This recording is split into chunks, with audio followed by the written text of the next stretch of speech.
Hi, it's John, Close Enough Garage. Hey, we've been working on the brake system here.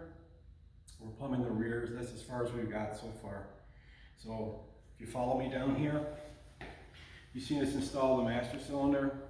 Worked out really well. The small bowl is for the rear, the larger bowl is for the front. Since it's on there backwards, you just follow it. So we've plumbed it here. And then out of the combination valve, this bracket I found online. I think it was on one of the places that'll bring you stuff right to your house. It's relatively cheap. The combination valve, being that this doesn't have drum brakes anymore, there's two combination valves. There's a PV4 and a PV2.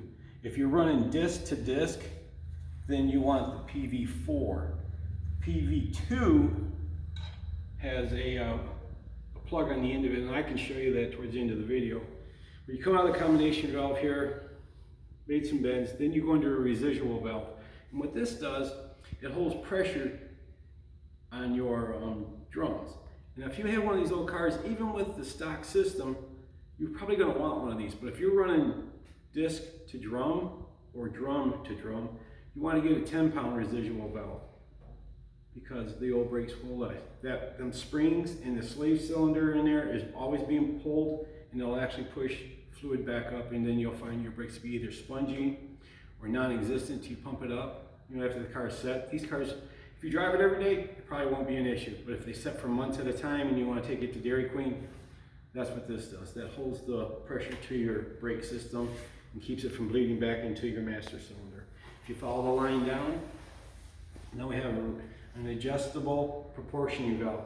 What this does is it keeps the rear brakes locking up faster than the front brakes and putting you into a violent tailspin at higher speeds, obviously. And that's adjustable.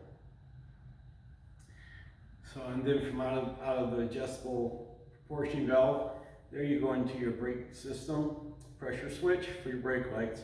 I just set that on there. And then obviously this is an original bracket.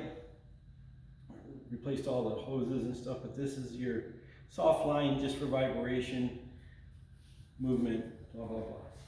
Come out of the distribution block into our soft line, going to our disc brake conversion kit.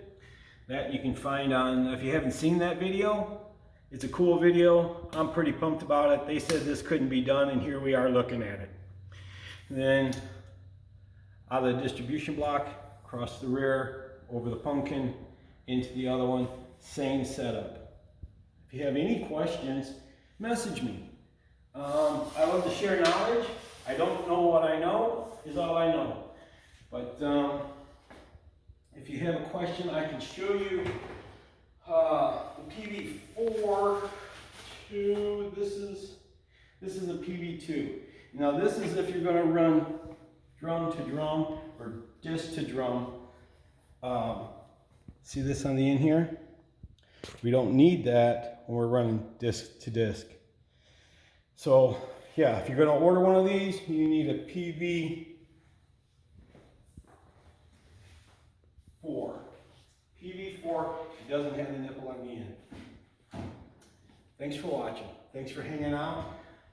Something I always forget to ask, would you subscribe, like, and follow? It helps the channel. Leave some comments. I want this to grow. I want to share the knowledge of these old cars. And it's humbling. There's so much you don't know, but you have to move forward. So thanks for watching. Thanks for hanging out.